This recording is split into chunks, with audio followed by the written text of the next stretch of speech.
Well, talk about irony. This past spring and summer, we saw a 2-year drought end with heavy rains that caused serious flooding. Now, precipitation this winter turned to ice in a series of storms that downed power lines and literally left millions in the dark. 2007 wound up being the wettest year on record in Oklahoma.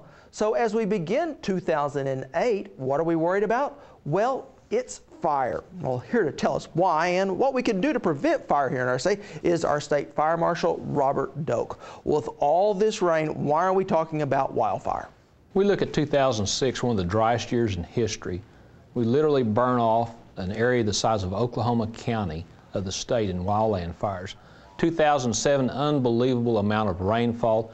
This caused our vegetation to have an abundant growth, very thick vegetation. And now that the frost has come, it's in the fire season, that vegetation is dead, and it's some of the heaviest fire loads that we have ever seen. So we're getting the winds right now this time of year, so we're at a prime point to burn if it starts to really dry out? If it starts drying out, which we predicted it's going to be here in the very near future, the winds are going to pull the moisture out of that dead vegetation, and just the slightest spark will send off a wildfire that will just be very hard to stop because of the dense fuel load.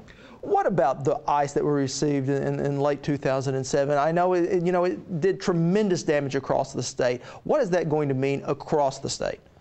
That is another issue that we're going to have to deal with out on the fire scene.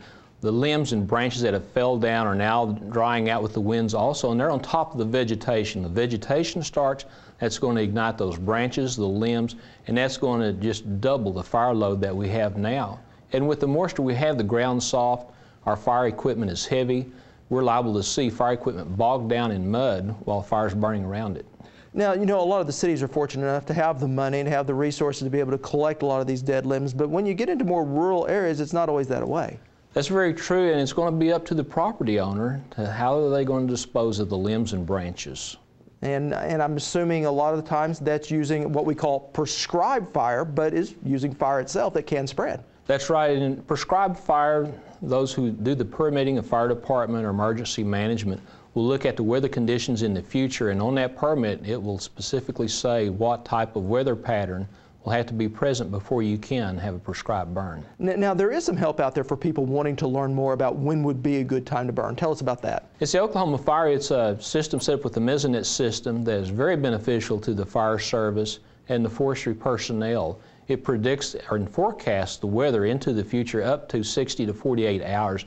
That way you can predict when the moisture is going to be the perfect conditions for burning, low winds and such. And hopefully if people will follow these, it'll take a lot of the pressure off of some of these rural fire departments that were just stretched as thin as can be in 2005 and 2006. That's very true, and by using prescribed burns, if the property owner does so, that's very beneficial to our firefighters, not only their equipment, but also to firefighter safety and the citizens and property that surrounds that person. Well, thank you, Robert, and we certainly will be watching it as the season progresses.